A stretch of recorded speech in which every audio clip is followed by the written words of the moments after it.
어? 제가 며칠 전에 투표하고 와이프랑 같이 그 델리카테슨이라고 마샬타운에 저희가 한때 자주 가던 카페가 있거든요. 거기 가서 잠깐 데이트를 하고 옷을 벗어두고 왔어요. 그날 좀 더워가지고, 특히 실내는 더 덥다 보니까 가디건을 벗어서 의자에 놓고 그냥 나왔습니다. 지금 며칠 지났는데 옷이 있으려나 모르겠어요. 일단 가서 물어보고. 저는 뭐 사무실에 벗어놓은 줄 알았더니 아니, 식당에서 벗어놓은 것 같아요. 이제 앞으로 뭐 몽골에서 이사를 나가긴 할 거지만, 그래도 자주 보시게 될 마샬타운입니다. 제가 이제 사무실을 저기 마샬타운 옆에 킹타워에다 구했거든요. 그래서 아무래도 이제 생활 그 반경이 이쪽으로 옮겨올 것 같고요. 근데 제가 예전에 이 동네에 있었을 때보다 지금 차가 엄청나게 늘어가지고, 예전에는 주차하기 널널했었던 것 같은데 지금 뭐 자리가 없고, 뭐 2배가 뭡니까, 한 3배 늘어난 정도 수준인 것 같기도 하고. 그 차 어떡할 거야.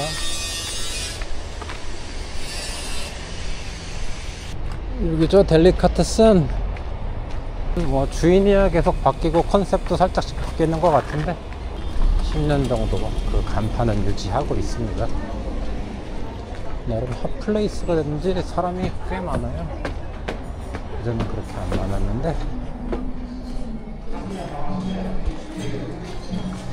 Das ist immer 썩지만 웅그리성 탑도 들어있는 소가 인 홉차수 뜻인가? 홉차수 뜻이? 네, 탑도 들어? 네. 탑도 들어 뭐 뜻이? 틴 소스. 나트리 뭐? 네. 탑도 들어 бид нар өөрсдөө ажилласан болохоор тийм юм байгаа биз дээ. 자, 마시자. 옷 두고 간 옷이 없었다고 하는데요. 근데 제가 지금 더워서 벗어놓고 들고 차에 내렸나? 들고 나가서 차에, 지금 사실 정확히 기억은 안 나요. 근데 제가 여기서 벗은 기억은 나거든요. 아이씨, 모르겠네. 네, 지금 여기가 마셜타운이고요. 이쪽이 킹타워입니다. 저 같은 경우에는 이제 왼쪽 저기 약간 베이지색 같은 타일로 된 건물이 좀 비교적 최근에 지은 건물인데, 저는 킹타워 중에서도 가장 오래된 건물 쪽으로 사무실을 구독자님의 굉장히 선의에 의해서 좋은 가격에 임대를 들어갔습니다.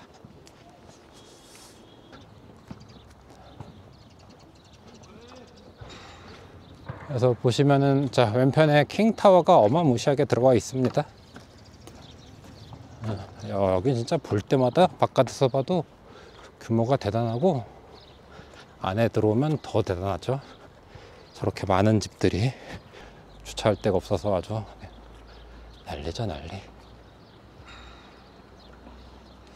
또 투표 얘기가 나와서 또 한 말씀 드리자면은, 이번 재외선거 투표율이 역대 최고치를 경신했다고 합니다. 뭐 80%라고 얘기를 하는데, 말이 80%지 정확히는 재외투표 등록한 28만 명 중에서 20만 명이 투표했다라고 해서 80% 수치가 나온 거고요. 현재 제가 알고 있기로는 재외 국민이 한 200만 명 정도 됩니다. 그러니까 정확히는 200만 명 단순 수치로 봤을 때는 10%가 되는 거고요. 만약에 이제 저희 집도 아이들이 많으니까 투표권이 없는 미성년자들을 제외하면은 뭐 최대 한 20% 정도의 재외 국민분들이 투표에 참여해 주셨다라고 볼 수 있을 것 같습니다. 또 이제 이런 뉴스 보시면은 좀 뭐 베베 꼬이신 분들이, 좀 꽉 막히신 분들이 이런 말씀을 하실 수 있습니다. 한국이 싫어서 외국에 나가 도망가서 사는 놈들이 무슨 대통령 선거냐. 제가 재외 국민을 뭐 대표하는 사람은 아니지만 재외 국민의 한 사람으로서 말씀을 드리면은, 대다수의 한국 분들은 한국이 싫어서 외국에서 생활하는 게 아니라고 보시면 됩니다. 물론 일부는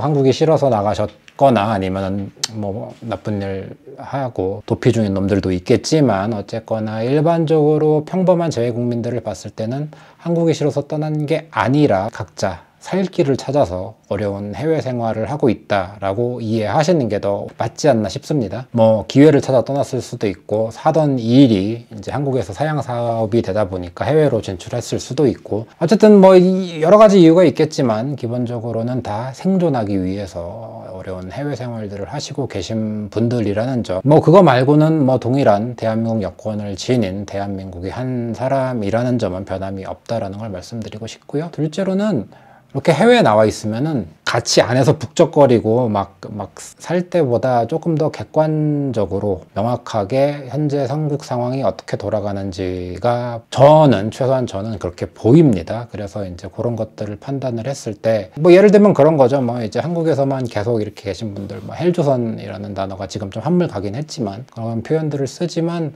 제외 국민들은 뭐 그런 얘기 할 겁니다. 야, 사실 한국에서 뭐 자리만 잡고 잘 살 수 있으면 한국만 한 데가 없어.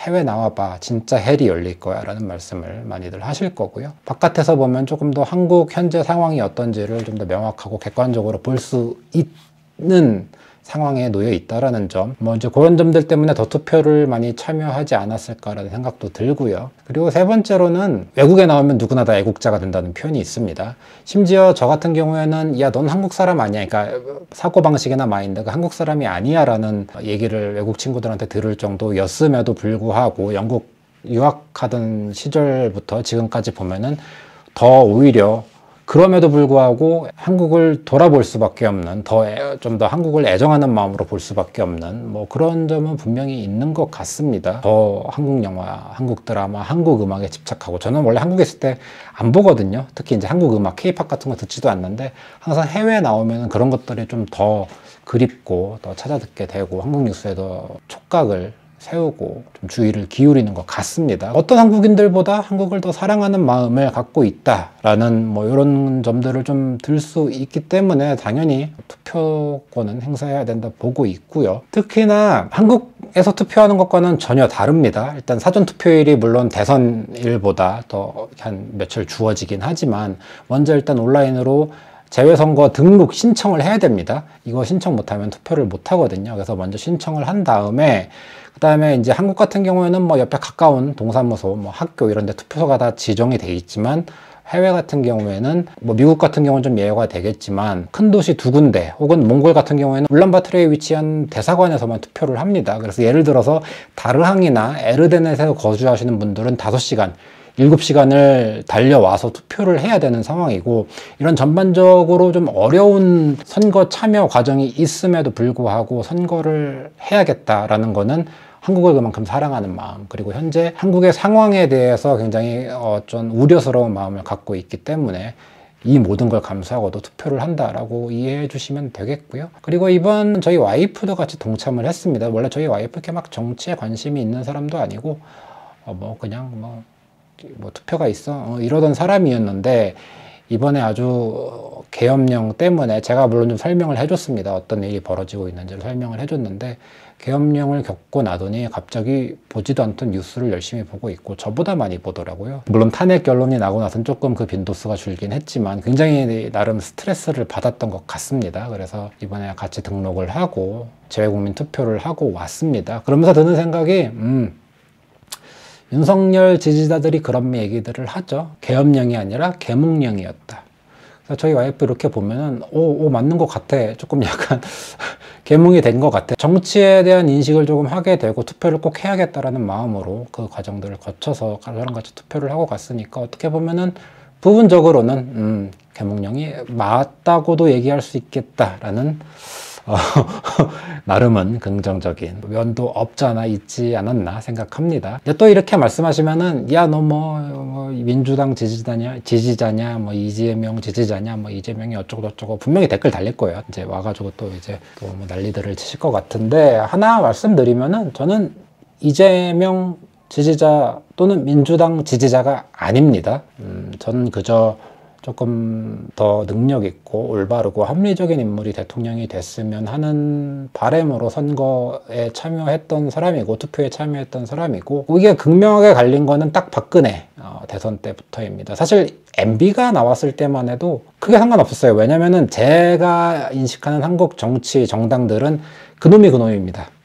그놈이 그놈이기 때문에 약간 이렇게 비유를 드리면 될까요? 자, 이제 형제들이 있고 이제 제사상을 차려서 뭐 차례가 됐든 제사를 지내는데 다 제사상 다 차리고 홍동백선이 뭐 있죠, 뭐 이런 것들 다 지켜가지고 하는데 둘째 아들이 그래도 아버지가 간장게장을 살아생전에 좋아하셨으니까 우리 간장게장을 상에 올리는 건 어떻냐라고 얘기했더니 큰형이 아 그건 안 된다, 제사상 차림에 맞지 않는다, 뭐 이제 이 정도의 어떤 차이점을 가지고 이 양당이 투닥투닥하고 별 그런 변별력이 없으니까 이제 뭐 이제 개싸움을 벌이고 있고 서로 물어뜯고 헐뜯고 공격하고 뭐 이제 이런, 물론 국민의힘 쪽에서 훨씬 더 심하긴 합니다만 뭐 이런 정당들이라는, 저는 기본적으로 한국 정당들을 그렇게 인식하고 있기 때문에 별 차이는 없습니다. 그래서 사실은 뭐 누가 돼도 대통령은 상관없다, 다만 올바른 인물이었으면 좋겠다라는 생각만을 가지고 있고요. 그래서 사실 MB 때도 제가 MB가 대통령이 됐을 때는 투표는 안 했습니다. 어떤 생각이었냐면 MB가 대통령이 돼도 상관은 없겠다. 왜냐면 이제 현대에서 이뤘던 일들도 있고, 시장 때도 나름 뭐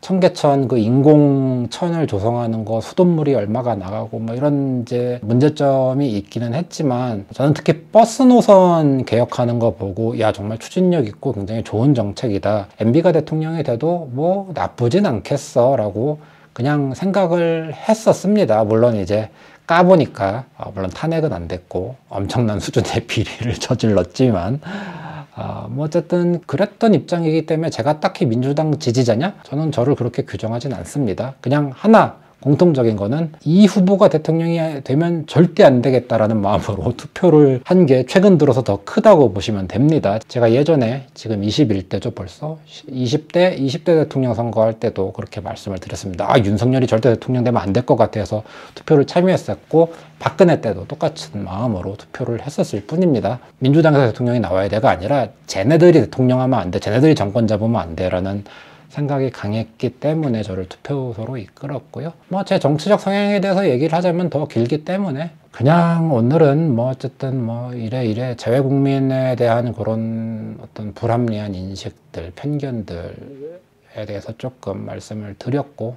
제가 민주당을 지지하는 게 아니라 국민의힘을, 새누리당을, 한나라당을 거기서 하는 짓들을, 거기서 뽑는 후보들을 극도로 싫어하기 때문에 투표를 하고 있는 사람이다라고 뭐 말씀을 드리면서, 한국적인 굉장히 특수한 정치 이데올로기적 스펙트럼에 대해서 얘기하고 어떤 좌우파의 망상에 대해서 얘기하고 판타지다라는 거에 대해서 말씀을 드리고 싶은데 너무 길어질 것 같아서 오늘은 뭐 이 정도에서 영상을 마무리하도록 하겠습니다. 핵 가진 사람한테 평화 엎드려서 평화를 구걸하는 이런 국가를 노예국가라고 하는 겁니다. 싸울 생각이 없어요. 권총 강도가 나타났는데 아무도 안 다치고 아무도 피 한 방울 흘리지 않으려고요. 아무도 죽을 생각 없이 다 엎드려버려요. 그러니까 이 나라는 식민지밖에 할 게 없습니다.